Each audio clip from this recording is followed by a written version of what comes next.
بسم الله الرحمن الرحيم. السلام عليكم ورحمة الله وبركاته متابعينا الكرام، أهلا وسهلا بكم على قناة مصر 24 ساعة. ملخص كامل لأخبار النادي الأهلي يوم الخميس 29/11 الفترة المسائية. هنبدأ مع أول خبر. الأهلي يؤكد جاهزية وليد أزارو الطبية بعد نجاح ارتداء الحذاء. كان خالد محمود طبيب الأهلي جاهزية المغربي وليد أزارو مهاجم الفريق لمواجهة بتروجيت من الناحية الطبية بعد نجاحه في ارتداء الحذاء، عقب تعذر ذلك على مدار الأيام الماضية لوجود تورم في وجه القدم. وشارك أزارو في مران الأهلي اليوم والذي أقيم على ملعب التتش بالجزيرة بعد تعافيه من الإصابة. وكان أزارو قد غاب عن مباراة الأهلي أمام المقاولون العرب والتي خسرها بهدف نظيف بسبب إصابته بتورم في وجه القدم وتسبب في صعوبة ارتداء الحذاء. الأهلي يؤكد تحركه في اتجاه عودة جماهيره للمدرجات. قال محمد مرجان المدير التنفيذي لنادي الأهلي إن هناك تحركا كبيرا من قبل مجلس إدارة النادي برئاسة محمود الخطيب لإعادة الجماهير إلى المدرجات.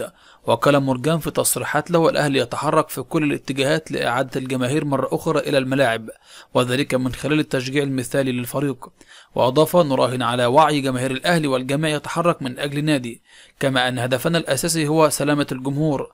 وتم حديث الدكتور أشرف صبحي وزير الشباب والرياضة يبذل مجهودا كبيرا معنا في هذا الأمر، ونتمنى عودة الجماهير للملاعب قريبا. بعد ما مولد البطولات انفض 7 لاعبين في انتظار الكارت الأحمر من النادي الأهلي. منذ وداع فريق الأهلي اللقب الأفريقي أمام الترجي التونسي بالمباراة النهائية والبطولة العربية أمام الوصل الإماراتي، وأخيرا الخسارة المحلية من المقاولون العرب بهدف دون رد في الجولة السادسة عشر للدوري، ليس هناك حديث يعلو في الشارع الأهلاوي سوى عن الصفقات الجديدة المنتظر ضمها للفريق الأحمر لإنقاذه من دوام التراجع الكروي، بالإضافة لقائمة اللاعبين المنتظر الاستغناء عنهم بعدما أثبتوا انتهاء صلاحياتهم الكروية مع الفانلة الحمراء.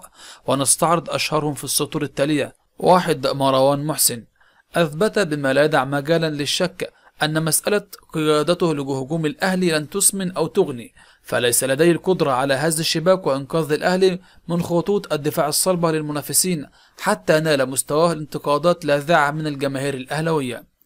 2. سعد سمير أخطاؤه المتكررة وعدم قدرته على تطوير أداء الدفاع دفع عدد كبير من الجماهير للمطالبة برحيله عن الأهلي والتعاقد مع مدافع قوي يعيد خط الدفاع المرد الأحمر هيبته ويمنع تسلل المهاجمين لشباك الأهلي.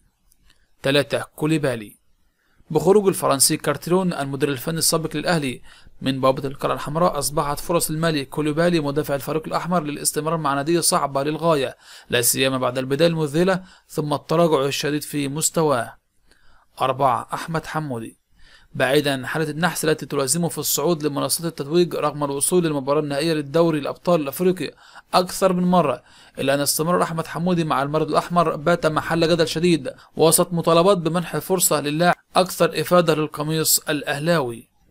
5. ميدو جابر رغم حصوله على فرص كثيرة لإثبات نفسه بالقميص الأحمر، إلا أن المحصلة جاءت مخيبة للأمال ودفعت الكثير للمطالبة برحيله عن الأهلي في الميركاتو الشتوي القادم. 6. باسم علي مع توالي إصاباته وقيامه بحجز مقعد دائم في مستشفى الأهلي، باتت فرص استمرار باسم علي مع الفريق الأحمر تبدو مستحيلة في ظل الرغبة القوية في التعاقد مع لاعب مميز في مركزه. 7. علي لطفي توالي الأهداف في شباكه وعدم قدرته على الصمود أمام طوفان هجوم المنافسين دفع الكثيرين لمطالبة الأهلي بالتعاقد مع حارس مرمى يتمتع بمواصفات متميزة. رسميا الأهلي يفقد صلاح محسن لمدة شهر ونصف بسبب الإصابة. أثبتت الأشعة التي أجراها صلاح محسن مهاجم الأهلي إصابته بتمزق في العضلة الضامة من الدرجة الثانية بعد إصابته في مواجهة المقاولون العرب. وتأكد غياب صلاح محسن عن تدريبات مباريات الأهلي لمدة لا تقل عن شهر ونصف، ويستعد الأهلي لمواجهة بتروجيت السبت القادم في السويس ببطولة الدوري العام. العمري فاروق في مران الأهلي وعودة السولية قبل مواجهة بتروجيت. حرص العمري فاروق نائب رئيس النادي الأهلي على حضور مران فريقه المقام حاليا بملعب التتش بالجزيرة والذي يأتي استعدادا لمواجهة بتروجيت. وشهد المران انتظام عمر السولية لاعب الفريق في المران الجماعي بعد تعافيه من الإصابة في الرباط الخارجي لمفصل الكاحل والتي تعرض لها في مباراة الترجي التونسي في ابنية دوري أبطال أفريقيا. وخاض عمرو السولية برنامجا تأهيليا خلال الأيام الماضية قبل أن يعلن جاهزيته بمشاركته في التدريبات الجماعية، ويستعد الأهلي لمواجهة بتروجيت بعد غد السبت في الجولة المؤجلة بين الفريقين من الأسبوع التاسع بمسابقة الدوري الممتاز.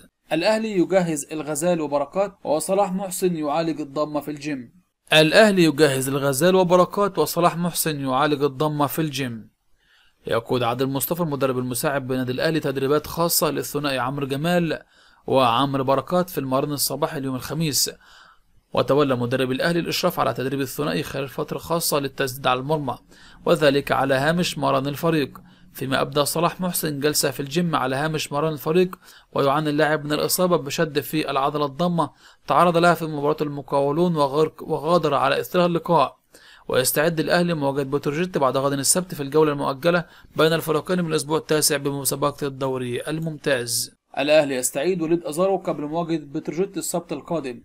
شارك المغربي وليد أزارو مهاجم الأهلي في مران فريقه المقام حاليا على ملعب التتش بالجزيرة بعد تعافيه من الإصابة، ومن المقرر أن يعود وليد أزارو لقيادة هجوم فريقه في المباراة المقبلة أمام بتروجيت لتدعيم الصفوف الأحمر الذي يحتاج للفوز في هذه المواجهة الحاسمة نظرا للنتائج غير المرضية التي حققها الفريق مؤخرا. وكان أزارو قد غاب عن مباراة الأهلي أمام المقاولون العرب والتي خسرها بهدف نظيف بسبب إصابته بتورم في وجه القدم وتسبب في صعوبة الارتداء الحذاء. صالح جمعة يظهر في الأهلي بعد انقطاعه عن التدريبات. صالح جمعة يظهر في الأهلي بعد انقطاعه عن التدريبات. ظهر صالح جمعة لاعب الأهلي والذي فسخ تعاقده مع الفيصلي السعودي مؤخرا داخل القلعة الحمراء بعد فترة من الانقطاع، تمهيدا لعقد جلسة مع محمد يوسف المدير الفني المؤقت للفريق وسيد عبد الحفيظ القائم بأعمال مدير الكرة بالأهلي لبحث عودته من جديد لقائمة الفريق في انتقالات الشتاء القادم في يناير.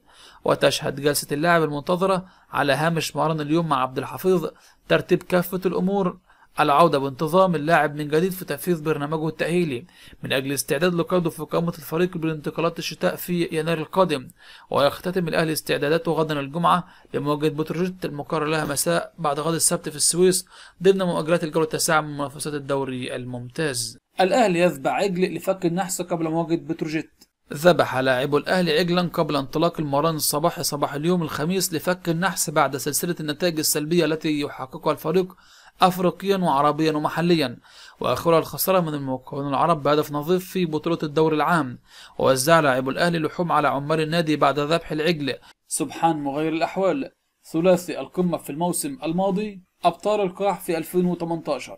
شهد جدول الدوري المصري 2018-2019 بعد مرور قرابة نصف عمر المسابقة التي وصلت إلى الجولة السادسة عشر في البطولة تغير واضح عن جدول الموسم الماضي، حيث يحتل الثلاثي القمة في دوري 2017-2018 قمة القاع في جدول المسابقة حتى الآن. ويحتل الأهلي حامل لقب الموسم الماضي المركز الأخير بعد خوض 7 مباريات وله 9 لقاءات مؤجلة بسبب مشاركته الأفريقية ب11 نقطة، فيما يحتل المركز قبل الأخير المصري البورسعيدي الذي كان يصارع بقوة على احتلال المركز الثاني في الموسم الماضي، ولكنه حصل على المركز الثالث ولديه 13 نقطة من 11 مباراة، بينما احتل الإسماعيلي المركز السادس عشر برصيد 13 نقطة بعدما نجح في خطف لقب الوصيف في الموسم الماضي بعد غياب طويل عن هذا المركز ليعود إلى المشاركة في دوري أبطال أفريقيا الموسم القادم.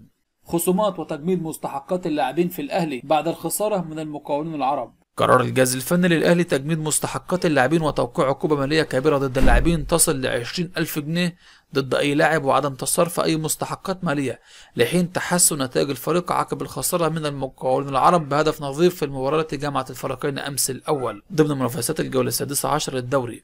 وأرجع الجهاز الفني هذا القرار بسبب غياب الروح عن اللاعبين وافتقادهم الحماس والإصرار الذي كان أحد أهم سمات المارد الأحمر في السنوات الماضية، بجانب تكرار العديد من الأخطاء الدفاعية التي سبق وحذر منها الجهاز الفني طوال الأيام التي سبقت مباراة المقاولون العرب، خاصة وأن هذه الخسارة جاءت بعد أيام من خسارة بطولة أفريقيا أمام الترجي التونسي ثم الخروج من البطولة العربية على يد الوصل الإماراتي. ومع نهاية الفيديو متابعينا الكرام ما تنساش تعمل لايك للفيديو وياريت تشترك في القناة ولسه ما اشتركتش وتفعل زر الجرس من أسفل الفيديو من العلامة الحمراء علشان ما يفوتكش أي فيديو من فيديوهاتنا اللي بننزلها دايما عن أخبار النادي الأهلي والملخصات الخاصة بأخبار النادي الأهلي. شكرا لكم والسلام عليكم ورحمة الله وبركاته.